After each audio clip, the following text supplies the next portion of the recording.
Students and parents, it's been a while since I've done an updated video. In fact, it's been 4 years since we've done an updated video for my wife's YouTube page. And since that time, I have less hair and I have to use reading glasses, but I'm still passionate and still am participating in mock trial and helping with mock trial on our Carlisle, Pennsylvania campus.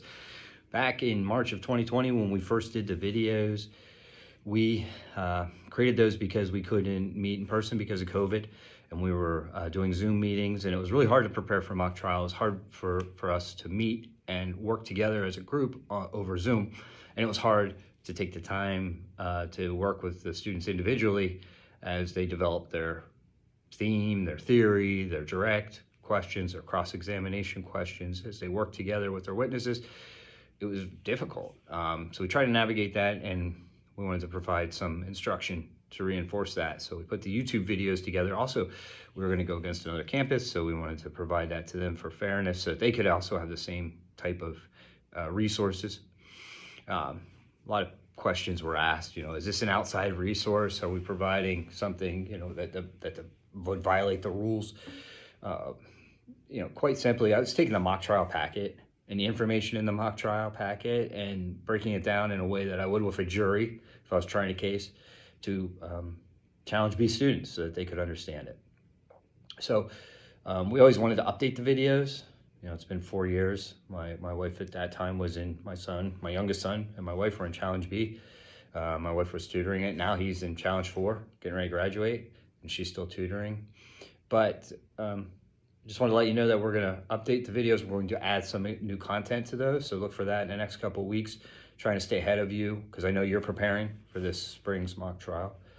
But I wanted to announce that. But that's not the purpose of the video today. The purpose of today's video is to talk about something that I've seen recently, and I think that I would like to encourage us to avoid it, and that's what I would say is coaching of students in mock trial. And this is a fine line, right? Because some people would think that what we're doing here is coaching when we provide some instruction to them.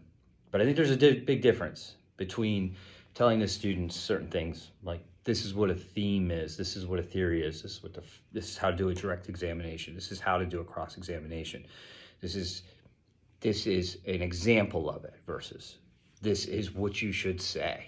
And I think that's where we cross the line.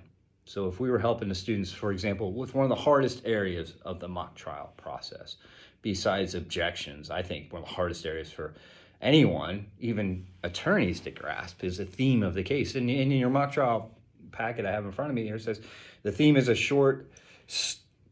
of a short story is the underlying idea or message the author wants to convey. And that's pretty much what they say, except they tell you to weave it throughout your case. So, for example, if we were working with our students this year, and let's say our case was about a piece of construction equipment that fell and landed on 2 people and killed them, hypothetically, and we gave them the theme and said, your theme could be X, Y, or Z. That would be coaching. Now, the difference is if you describe to your students what a theme is, right, and how you weave it throughout, not what the theme should be for this case, but what a theme is. A perfect example, and I use this in my videos, is the O.J. Simpson case. And they just mentioned this the other week on our Carlisle campus. If the glove doesn't fit, you must acquit. That was a theme, right? That was the theme of that case. And they weaved that throughout there by the defense. We did the Barbara Barrett case a few years ago, right? You remember that? We did that over and over again. One of the themes that the Carlisle campus came up with was that he beats and he cheats, or he cheats and he beats. And that was a defense theme, right? That Barbara somehow had been abused by her husband, and he cheated on her and he beat her. And that ultimately led to her killing him. If we were ever to do that again, then I would encourage you not to use that. But if I was working with the campus on that Barbara Barrett case, and I said, hey, students, maybe you would want to use a theme like he cheats and he beats. That would be coaching. That would be leading them. Now, the difference is what we should be doing with the students is we should be asking them, hey, give me some examples. Here's the example from the O.J. Simpson case. What would you come up with a theme for this Tatum Zilius case? And what would your theme be for the prosecution and the defense? And hopefully your students will come up with like 2 or 3 themes. And then they will work that out together, and you guide them, right? Maybe you'll help them refine it, and you'll guide them in the process. This is just like what you should be doing when you're working with your students on direct and cross-examination questions. So just last week I was visiting our Carlisle campus, and I was explaining to them early on in the process about direct and cross-examination questions. And I was showing them, I do this in the video too, where I would ask a student their name and where they live and how old they are, right? And things about their questions about their family. Those are questions that are open-ended, right? What is your name? Where do you live? And they are direct questions. And then on cross-examination, and they don't suggest the answer in them, right? On cross-examination, I would turn around and use the same student, and I would say, okay, so this is how we're doing cross-examination.